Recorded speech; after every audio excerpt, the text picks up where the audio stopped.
అక్కడి ప్రజలకు పెద్ద దిక్కు లాంటి సింగరేణిని ఇవాళ సింగరేణి కార్మికులను కాంగ్రెసు ఈ ముఖ్యమంత్రి వెన్నుపోటు పొడుస్తూ ఉన్నారు. నిన్న ప్రకటించింది దసరా బోనస్ కాదు, అది బోగస్ అనే మాట నేను విజ్ఞప్తి చేస్తా ఉన్నా. కార్మికుల రెక్కల కష్టాన్ని ఈ కాంగ్రెస్ సర్కార్ దోచుకుంటా ఉన్నది. పండుగ వేళ కార్మికులు పొట్టగొడతా ఉంది కాంగ్రెస్ ప్రభుత్వం. లాభాల బోనస్ అనేది అంతా కూడా ఒక బోగస్ వ్యవహారంగా మారిపోయింది. ఒక్కొక్క సింగరేణి కార్మికుడికి ఇవాళ 1,80,000 రూపాయలు లాస్ వచ్చే పరిస్థితి వచ్చింది.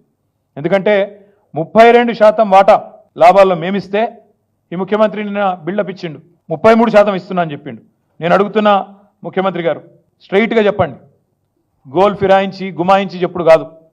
నిన్న మీ మంత్రి గారు చెప్పిండ్రు లాభాలు, ఈ సంవత్సరం యొక్క లాభాలు ఎంత అంటే స్వయంగా ఈ రాష్ట్ర ఇంధన మంత్రి గారు, ఎవరి కిందనైతే సింగరేణి వస్తుందో డిప్యూటీ చీఫ్ మినిస్టర్ గారు బట్టి విక్రమార్క గారు